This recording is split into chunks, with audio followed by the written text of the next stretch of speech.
Well, let's start at the top. This is episode 5 with Bryan Jordan. Welcome to After the Last Song, where we get to know the people behind the dance shoes and the stories that don't always make it onto the dance floor. Today's guest is Bryan Jordan from Baton Rouge, Louisiana. Bryan's a respected West Coast swing instructor, competitor, and community leader whose passion for teaching and connecting with people has made an impact far beyond his local dance scene. Bryan, thank you for joining me. Thank you for having me. Welcome to After the Last Song. What's something about your dance journey that most people don't know?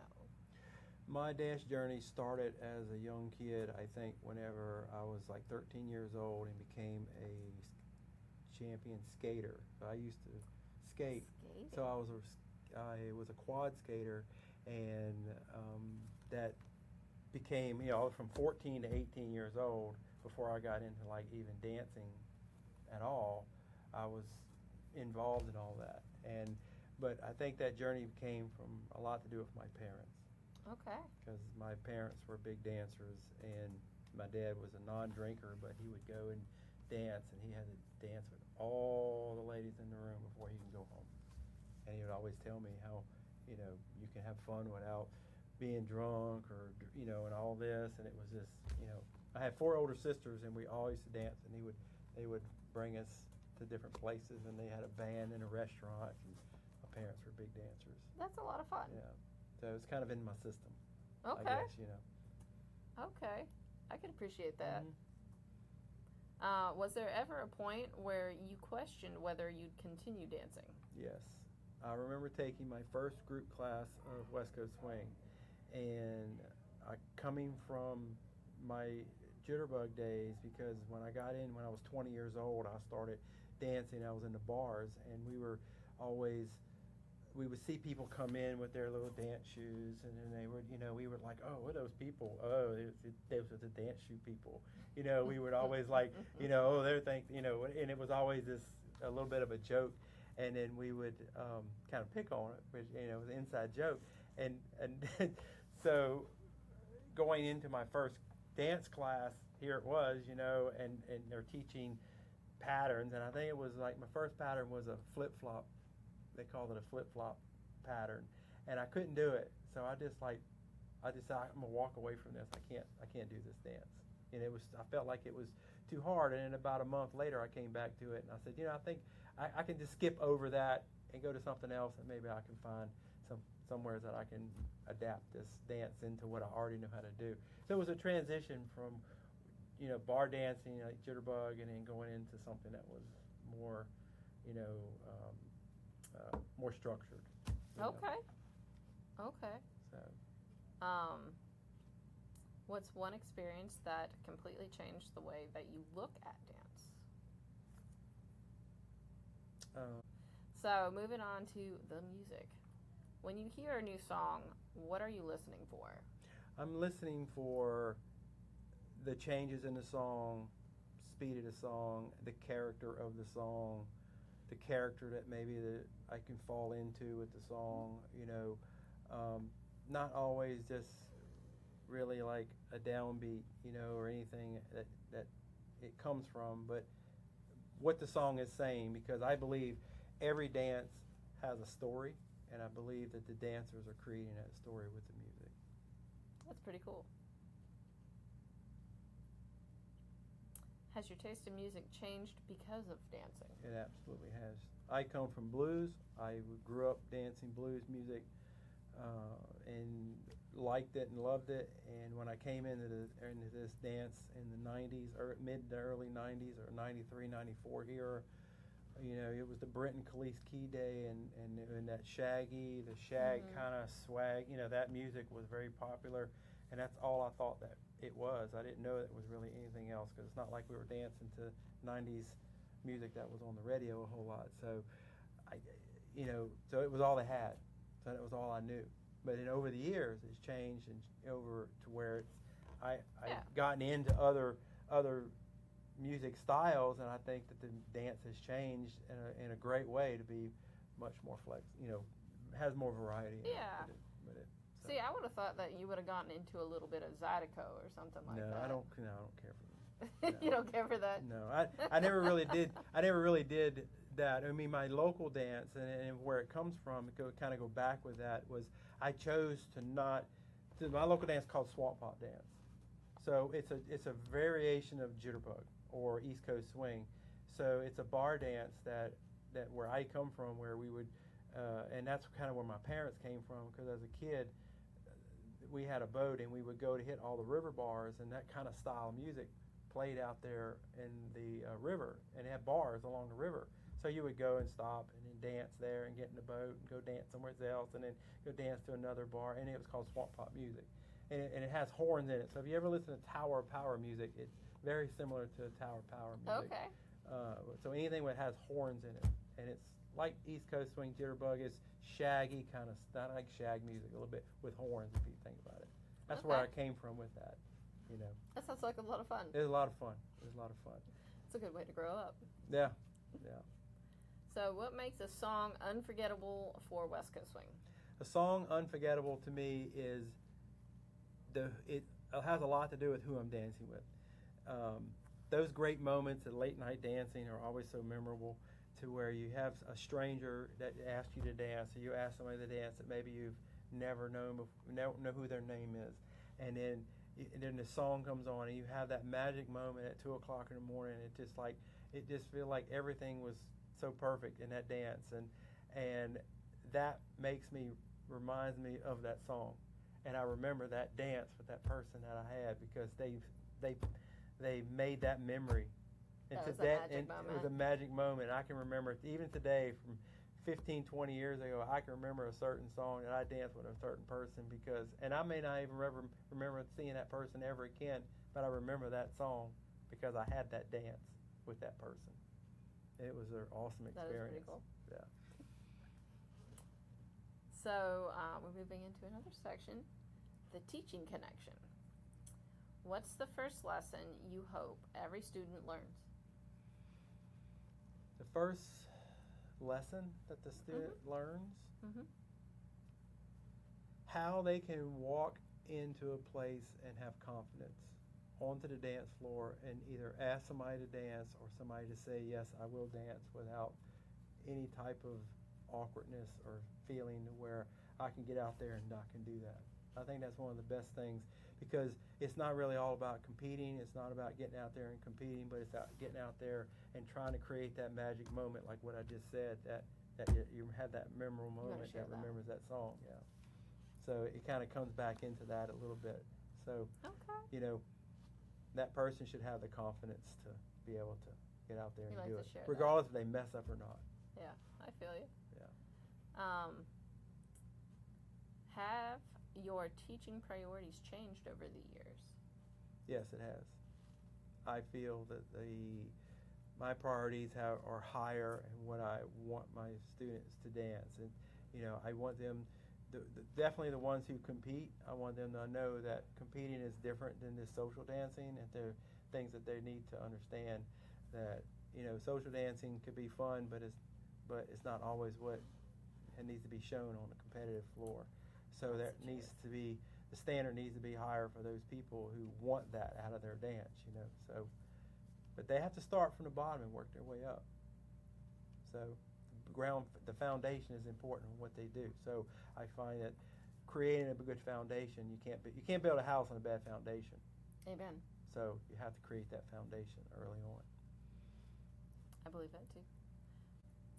What's a breakthrough you've witnessed that you'll never forget? It could be somebody else's breakthrough, like a student or a dance partner or even yours. Breakthrough? Like you saw the light bulb go on. I've had plenty, over time, I've had students who have come to me and I've worked with them from the ground up, and I knew that they could create their own thing, space, you know, like they can become teachers themselves. You know, and I tried to teach them in that place and tell them that they can become this person and become this teacher, because they have the experience and they have the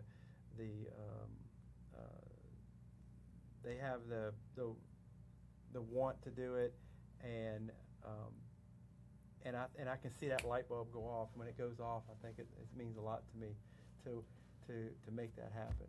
you know. That makes me feel that I did a great job because they're successful with it. And it's nice to see people come back to me and say, you know, you started me off and you brought me to another place, and look where I'm at today, and that's great that they acknowledge that, you know. That is pretty cool. Well, that's also the difference between a community leader and somebody that's just right. teaching for money. Correct. Yeah. How do you build confidence in someone who's afraid to fail? I'm sure you see that a lot. Yeah. Building confidence. I try to teach confidence in a lot of what I do. They may not know that I try to teach confidence. Making them do certain exercises, drills, and I think that making them watch their videos and making them look at themselves and not like, I don't want to watch that, because I'm scared. Watch it, because you have to take what you don't like and see what's going to fix it. Like I was telling my students sometimes that, get in front of the mirror and see yourself. Do the drills that you can do, because if you don't approve of it, how you know that the person you're dancing with is going to approve of it? You don't know, like, you're going to be dancing with somebody that you don't know, right? Right. So you want to be able to know that, hey, this is what it feels like and this is what it looks like. I don't know who this person is, right? I don't want to come across the wrong way. I'm just dancing, right? Yep. But it also brings out, confidence in you, because you like what you see. You have to like what you see, and it's going to build confidence. So those drills are important, I think, in dancing. And regardless of what kind of dance it is, you have to approve of it and like what you see. If you don't like what you see, it's not going to have confidence. That's true. That's so true.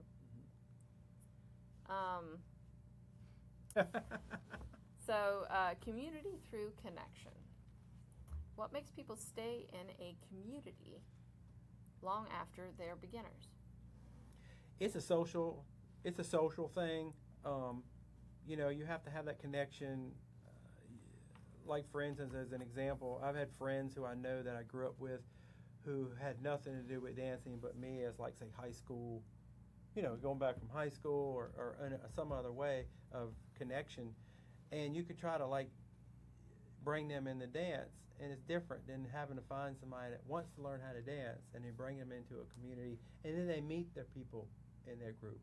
And then that's the family of people. And then once you get those people to a place to have enough confidence that we spoke about earlier to go to an event, because then you have to go to an event, and then go into an event as a group of people, because now this is your family and this is your home, and so that's a social thing that you create.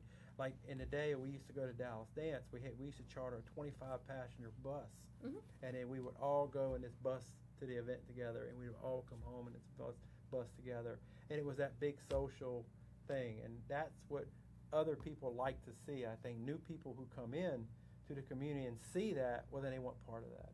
Yep. They want more of that, and then it's fun. It's fun for all of them, because it's not really about, oh, how many points am I going to get, or how many, or am I going to win or lose? It's because I was with my group. Yep. Not necessarily that I win or lose at the end of the weekend. I love that idea too. That concept of, like, it's your family, that your dance family. Right, and we would support them. Yeah. We would have the clackers and all the whatever, the hooting and hollering and the support. Right. Yeah, and that was the part of, like, what at my event for Swingapalooza, we would do the cherries, and then those cherries were part of that little family thing that we used to do. Those cherries are fun. Those cherries that we do before we get everybody to go out there and do a Jack and Jill. It was great. How do you help someone feel like they belong from day one? A good example, last week I had my social, and a lady walked in, and I teach at a jazzercise studio. And the lady saw everybody was there, and she thought it was a jazzercise class. Oh, no. So she just walked in, and she's like, oh, I'm here to sign up for jazzercise, but it doesn't look like these people are doing jazzercise. So she said, let me get the guy who's doing this shindig, So they bring me over there, and then I meet the lady, and I told her, I said, hey, how you, whatever. And she's like, she goes, this is why I'm here, right? And then, so I said, well, look, you know what? You come in as my guest, and let me bring you to the side. Let me show you a couple of little steps here, and I'm going to send you on your way, and you have a good time tonight. And she says, "Will you really?" I'm like, "Absolutely." So I brought her to the side, showed her a couple of basic steps, and I brought her to a buddy of mine, to another friend of mine. I said, "Hey, she just walked in. Go dance with her." And I told somebody else to go dance with her. Go dance. You know what? She came back to class the following weekend. She says, "I like this." And she says, "I really like that I was invited to this class, and it felt very, very inviting. Inclusive. And everybody was so nice to me, and knew I was new." And she says, and this seems like a nice little family of dancers, and that's what she told me.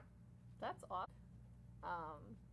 What's one thing experienced dancers can do to make socials more welcoming? I think that a lot of your higher level dancers need to not always, they need to understand if in your community they're looked up at, that people who come into that look at them as the more experienced dancers.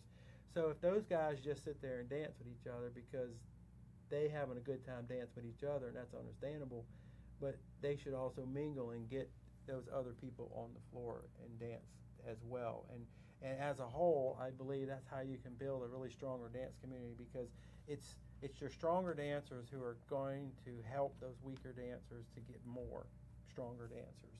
You can't have bad leaders dance with followers and bad followers dance, and they're not helping each other because they're all teaching you by bad habits. You need to try to have people who are strong dancers who are going to try to teach those beginner dancers strong habits, you see. Yeah. And that's how you build a community. I feel like as people get better, they tend to get a little snotty. Well, they definitely get a little more picky, that's for sure. We have a skill, right? We have a love and a skill. We have a passion, and we want to express that, right? And we can't always maybe express it with every single dancer in the same way, right? Right. So, sure.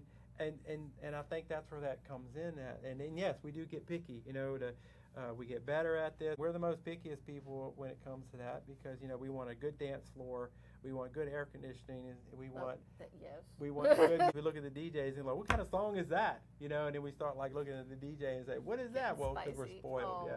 I guess we might get a little spoiled, right? At the better that we get. Oh, absolutely. Yeah. But at the same time, if we don't have the more advanced dancers go out and seek the new people. That's right. I mean, they're never going to feel welcome. Correct. So the community dies. Right. So it's really on the higher level dancers to reach out and start making those handshakes, at least. Yeah, and I don't like... Not saying not dance with your friends. Right. And what I don't like is like for some people to... I think it's rude for somebody to kind of walk up to somebody and just say, "Hey, my name is Bryan. What level do you dance?" Oh, that's you get what I'm talking about? That's or something that just kind of feels like you're labeled that, oh, I'm a novice dancer or something. I don't really think that people could really make that's the first thing you're going to throw in there. I tell everybody I'm new all the time. Yeah, I just tell them I'm a beginner, so they don't have any There's expectations. There's no expectation. Yeah, I just started dancing, so. That's so funny. Yeah, I do that too. How has your local community influenced who you are today as a dancer? It's making me think more about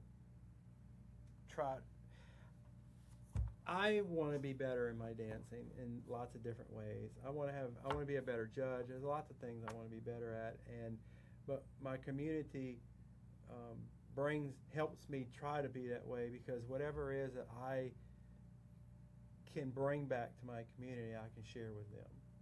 You see, but they're asking for it, so it's bringing it to me, because they may not be able to go out there and get it, so I can try to get it and bring it back to them.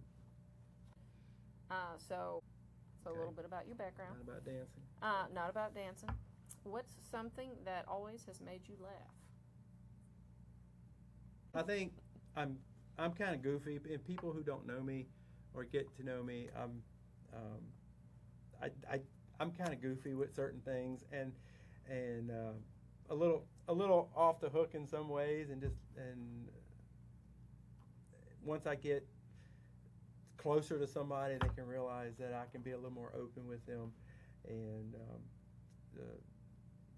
I just get pretty goofy, and if I can make them laugh, it makes me laugh. And I think that's just where that comes back to me. It's not like I really want to be a comedian.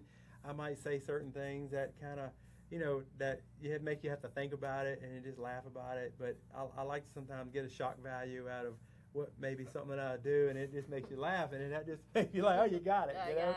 I laugh at lots of different things, and I think that's the biggest thing is just making me laugh is what makes you laugh. That's why I guess I act goofy, and some people may not understand it or get it.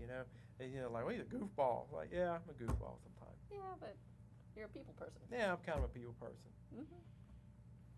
If you had an entire weekend with no responsibilities, no dance things, how would you spend it? I would probably spend it with my boat. Your boat? Mm-hmm. So you go fishing? No, I'm not a fishing person.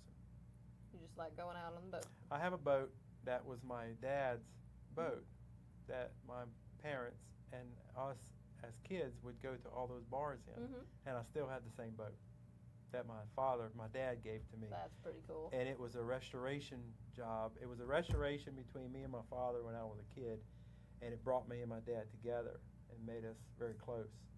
And that is something that's kind of going to be with me for my whole life. And it was a very rare racing boat that my dad bought. And so it's not something you see very often. So I kind of turned it into a pleasure boat.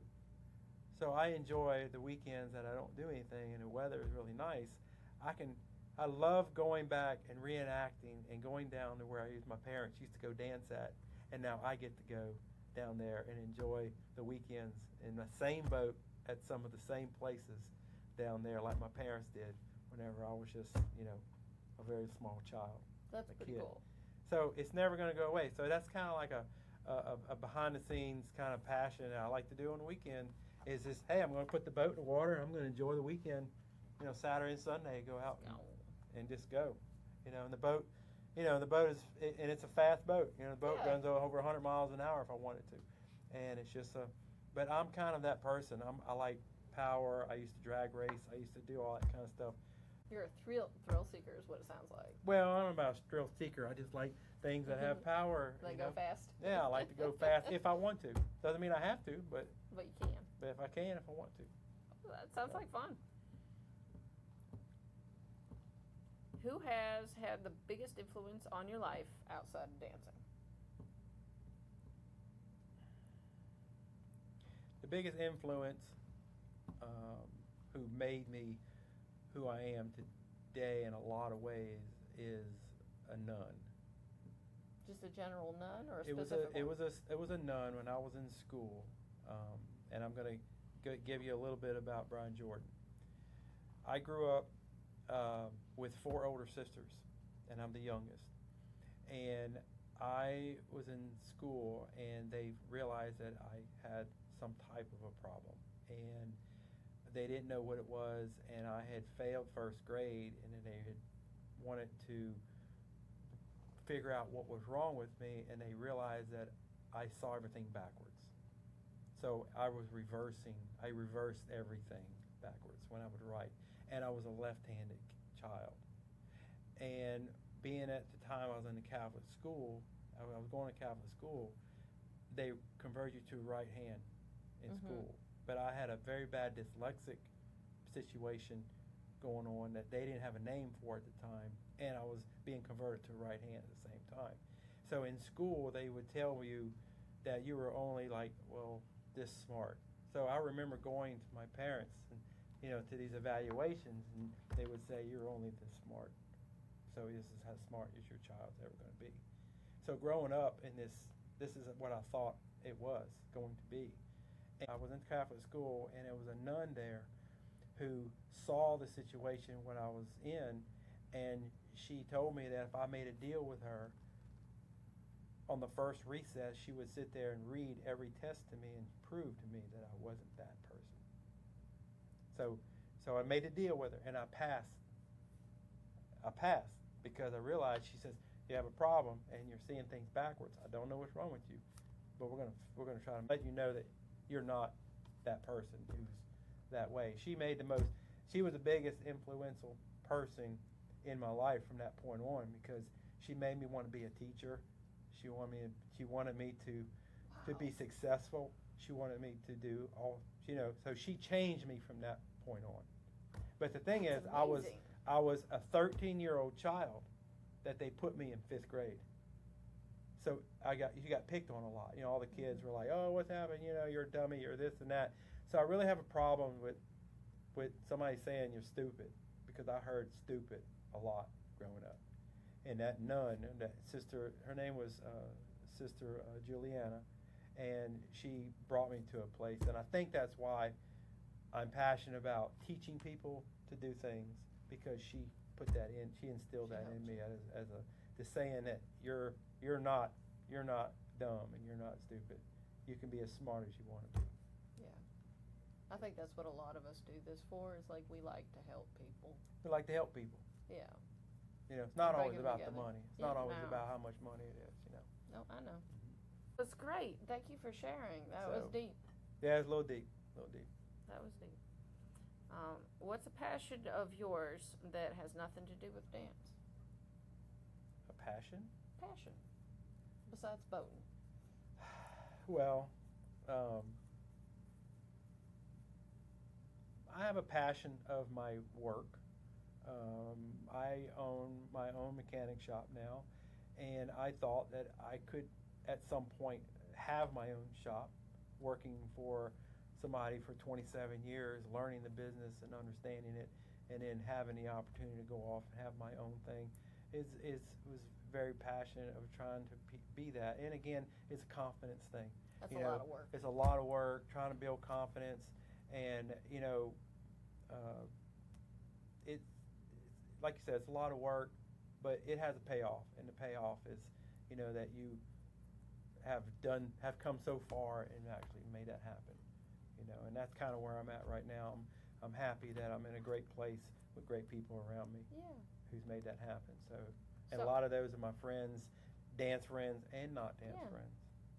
So would you say that the business, like the direction that your professional life went, not talking about dance, but your professional life, like your wish to help people, would you say that was a great factor in Correct. The direction you went? It was. It goes back to what I just said earlier about about what happened to me when I was younger. I think because even in school, like the people I have working for me now, I trained them 15 years ago, and they've gone off and done their own thing, and come back 15 years later and said, "Hey, I want to work for you." That's great. Because you trained me to be how to be successful in it. So again, it's a part of that training. Like for example, I had a lady came in and she says, and she had a BMW and she wanted me to do the brakes on her car. And I said, okay. And she said, but I'm going to pay you to do the brakes on your car, but I want to do them. And I said, what do you mean? And she says, I want to do it. You just stand over me and you tell me what I'm going to do. I want to do the whole job, but I'm going to pay you your price. And I said, okay, if that's what you want to do. And I love the idea of that, because she said, I want to know what my brakes are about. I want to know that I can do it. And I said, I commend you of wanting to learn how to do that. Sat there, and she did the whole job, and I taught her how to do it. And that was one of my joys, because I got to be able to teach somebody. That's pretty cool. So it was a passion. It was very passionate. I was passionate of that, and it was just a great experience for me. That's pretty cool. Right. I'm saying that a lot today, but I mean it. Like, what's that? Just learn. Like, that's pretty cool. I mean, like, I truly mean that. Like, every time, like, I'm learning stuff about you I've never heard before. I mean, some of them are stories I've known for a while, but like some of it's like, wow, that was super deep. Yeah. I'm really. And I mean that coming up in that way, it was hard.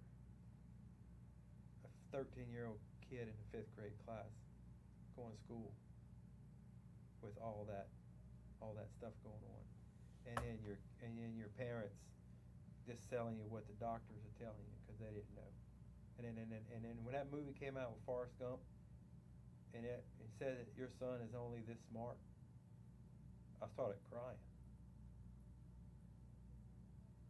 because they told me the same thing. And they hadn't figured out what dyslexia was yet. They didn't know what name it was. And then I was thrown into a school of misfits that had you all didn't kinds fit of in. problems.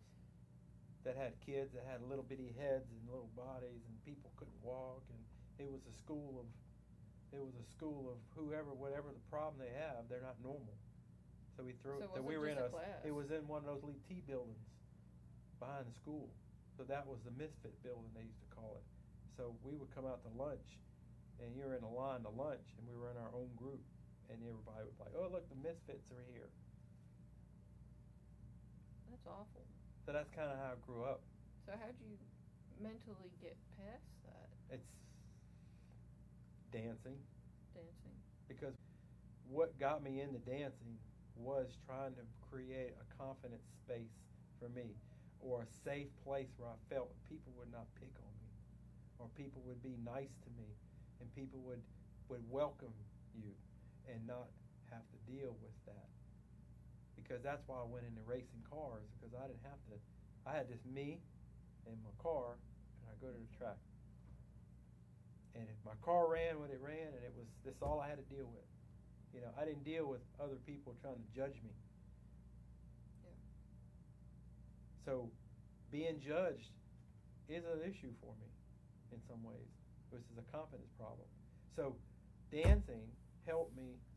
I think dancing helps me with that, because I think, and I saw a statistic somewhere where they said 85% of dancers are introverts. I believe that. Perfectionists, yeah. Right.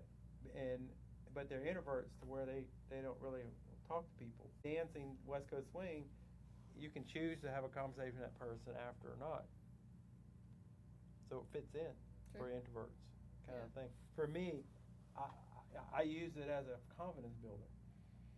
I couldn't walk up to a person and ask them to dance. I couldn't walk up to. I remember the first time I walked up to a woman and asked her to dance, and my hands were sweaty, and and she said no.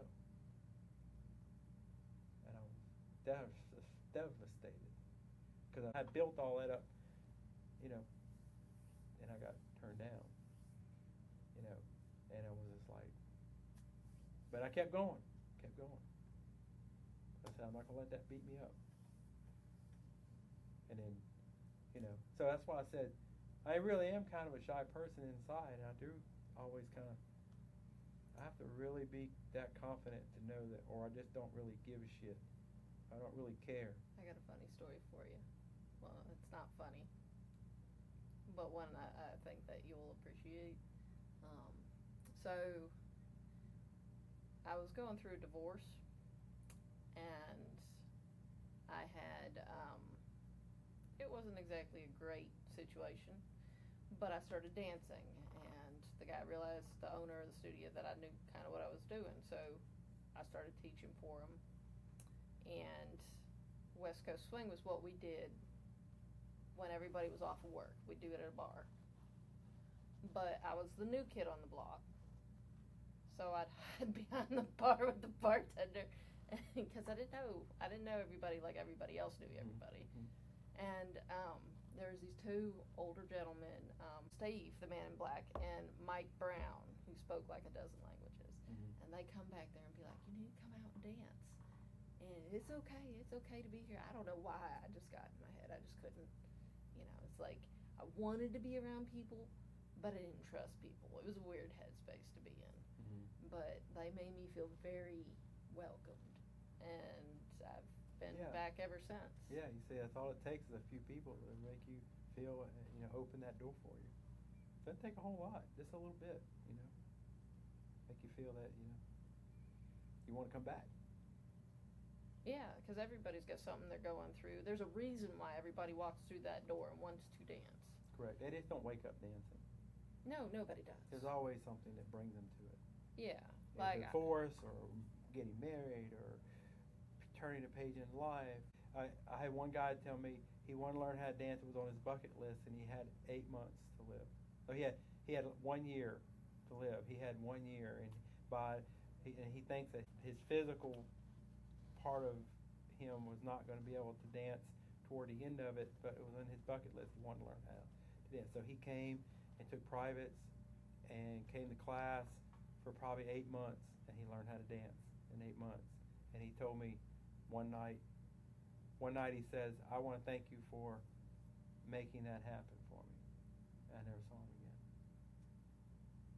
And he passed away, I heard, shortly after that. I don't know really he never did tell me what he was dying of.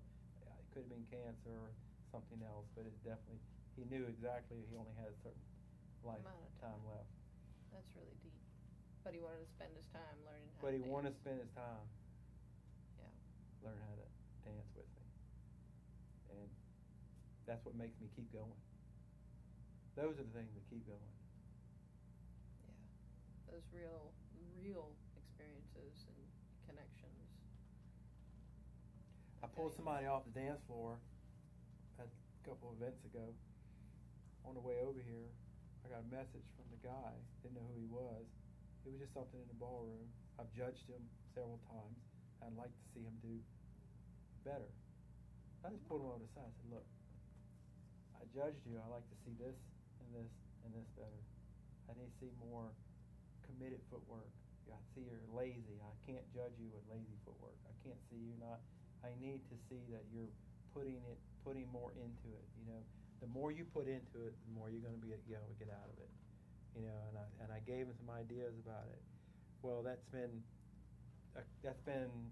about 2 months ago or 3 months ago, and I got a text message on the way up here, and it was him, and he says, I've been to 2 events, and I've made finals. Oh, that's awesome. And I didn't do bad in my finals.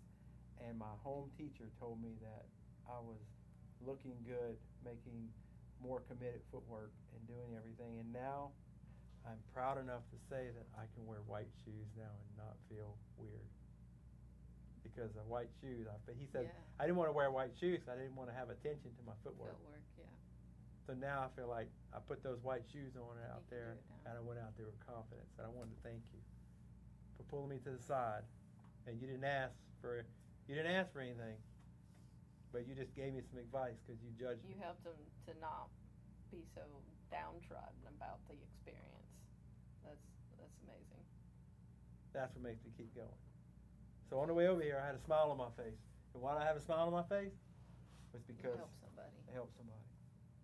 So I got a question for you that's completely off of here.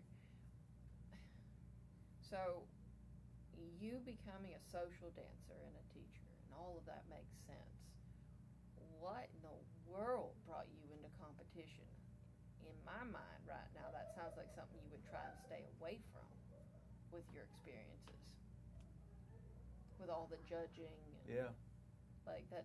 Because somebody told me that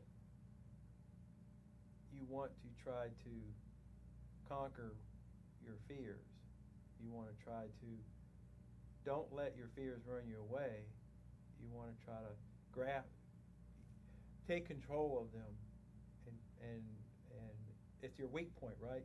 So if it's something weak, you should probably go to it and don't be scared of it. So, unexpected moments. Tell me about a moment in dance that didn't go according to plan, but turned into something unforgettable.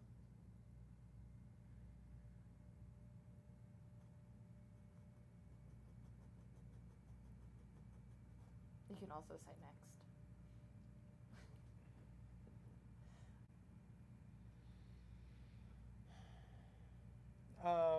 I had a pretty incredible moment with doing a Jack and Jill. It was actually a high-low, and I can say the name because Jacob would like to actually remember that as a fun.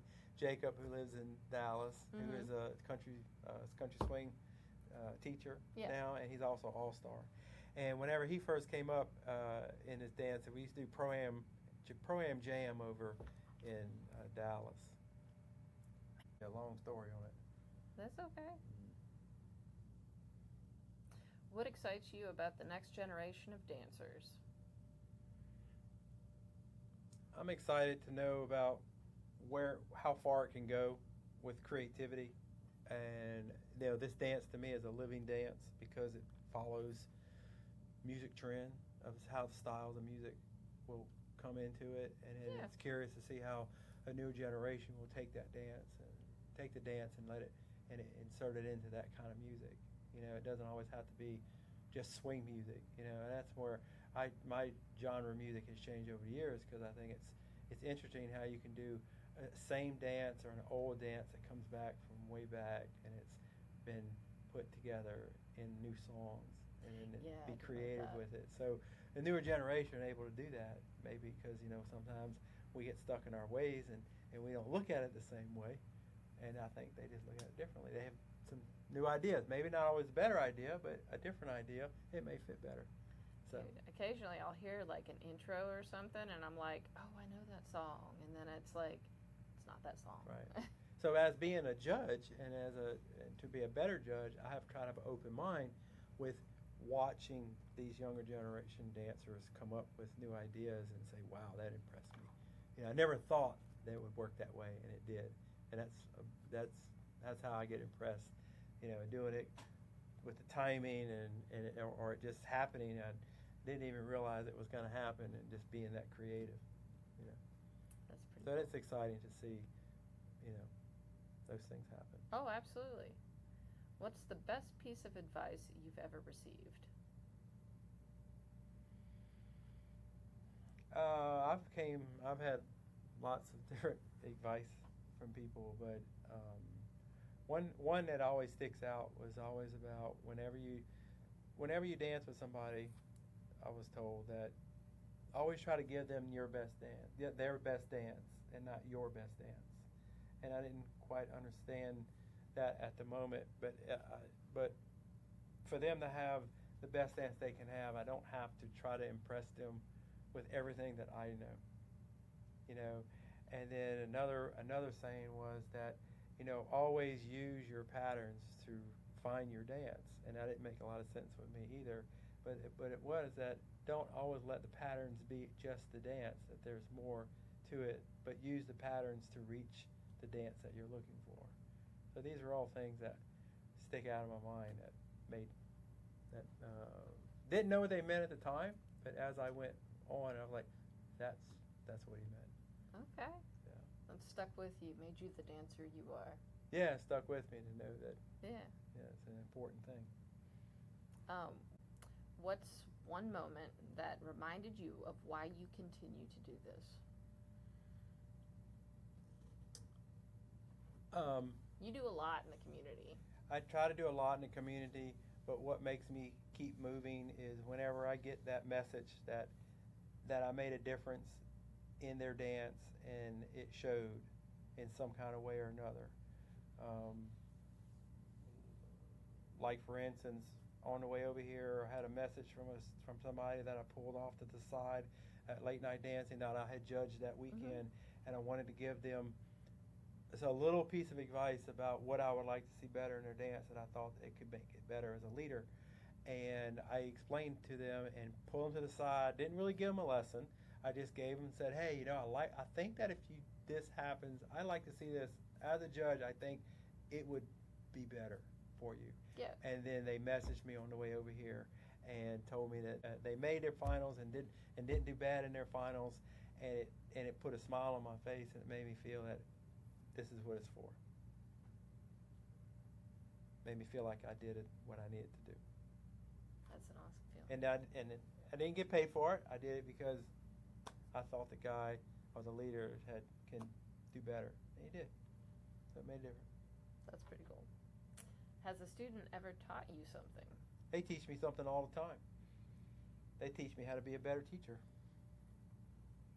It's a humbling feeling, isn't it? It's a humbling feeling. Especially some of these younger people who come in and they have ideas, and I'm like, you know what? That's a good idea. I think it can work for you. You know what? I might teach that in class next week. Because I might put my own little spin on it and say, I'm going to use that. You don't mind, huh? Oh, no, I don't mind. So they teach me something all the time. Keep an open mind, and you'll see those things happen. If your mind's too closed and if you're stuck to your way, you're only stuck that way all the time, and you're not ever going to see something, Oh, I hear you. What's one tradition in our community you hope never disappears? One of the late night dancing.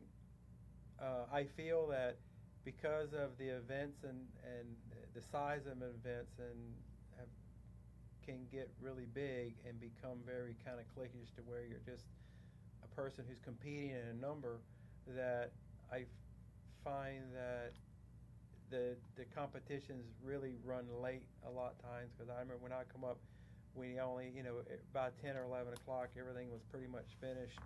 And, we had a lot of social dancing. And I find that because of the way it is today, and you have so many different divisions and trying to make so many people happy to where they can have their division, they dance in it, it cuts away from that social dance time. And in other types of dancing, I know, they'll just close up at 11 o'clock. They don't have social dancing. It's all about really just the competition and other styles of dancing. They don't stay out late and dance. And I think that that's a big tradition of West Coast swing dancers, that we stay up pretty much all night and dance. Oh, if you can. If we can. If we can. So that's a hard balance to find, like, between whether you want to gear towards a social event or a competitive event, and then, like, how do you balance that for your community? Because it's not just like the region or all the competitors. It's your community and what you guys want. Right. It has to be a combination of what you're doing.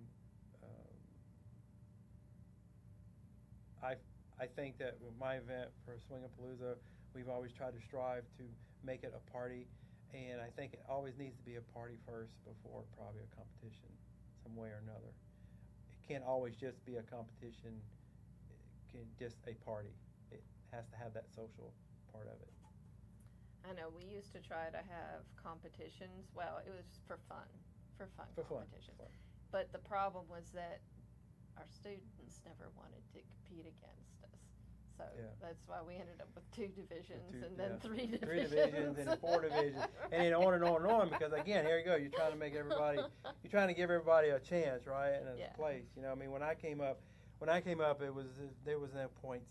You had novice and open, so you had to, at that time, you had to go to each event and you'd win twice. You had to win 2 first places with a separate partner in order to move up to that division at that event. But then the next event you would go to, you could dance down until you won at that event.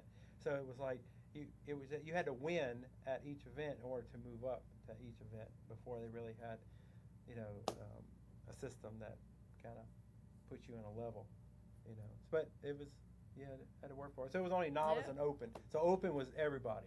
Yeah. And then you had like champions or pros. So it was pros back then. So you had open and then pros. Pros, yeah.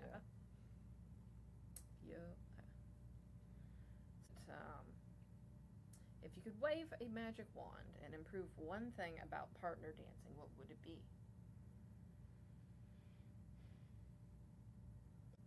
I would just like people to enjoy their dance and not make it so critical of everybody's skill level. Just get out there and dance. If it's late night dancing, enjoy it. Enjoy the social part of it. Don't make it like, hey, what level do you dance at, and like we said earlier, just enjoy what it is and know that you dance for that reason, and it's not necessarily just to get your points every time. That's true. I think that gets in your head, and you have to get points, and you can stress yourself, and it creates all this, stress in your life, whenever really and truly, at the end of the day, does it really matter? It's true. Next month you'll go to another event and have fun with it again. Sometimes not trying so hard is better. You might go further. I might need to take that to heart. What's something you're still hoping to accomplish? I am trying to be a better judge, a better teacher, and a better dancer. I don't want to stop learning is what I want to try to, what I want to accomplish. And I think overall that's going to make me still be relevant in dancing. I think you're always going to be relevant, Bryan. So, moving on to rapid fire. Cajun or barbecue? Barbecue. Morning class or late night social? Late night social. Favorite road trip playlist? Probably a mixture between country and rock. Okay. What kind of rock? I like soft rock. Okay. Fair enough. Sneakers or dance shoes? Both. Favorite event you've attended? Well, that would probably have to be Swingapalooza. Obviously. One word that describes you outside of dance? One word? One word. I got one for you. What? Humble. Humble. I was going to say fun. Fun too. Because I try to have fun with everything I try to do. And yes, I am trying to be humble. I do try to humble because but for the most part, I just want to I want to have fun because I want everybody around me to have fun. Because that's what it's about. It is. If life is that, if you cannot struggle so hard in life. We do so much in life right now to make things everything meet and work. Life is hard. Life is hard. Yeah. So we should have fun. Absolutely. So we need to have fun places. And yeah. And again, if I can make somebody smile, it makes me smile. Because that's just the way I am. You're a sweet guy. If someone made a movie about your life, who would play you? Matt or Claire. Matt or Claire. Okay. That's fair. Matt, you're now an actor. That's right. Final question. When someone leaves one of your classes, what's the one feeling you hope they take home with them? I want them to take home confidence and smile on their face, and know they can come back and do it again and be better at it. That's awesome. Well, that would be about what we've got for you for today. Thank you so much for joining me. And you're going to be coming to Huntsville, I believe, in October. So y'all, if you are in the region, you should consider coming and visiting Huntsville to come see Bryan and Janie. Yeah. In October. Teaching. Yep. So hope to see you there. Thank you very much, Jennifer, for having me and putting all this together. I appreciate it. Yeah, thank you. I appreciate you. Thank you. Mm-hmm. Oh, Bryan.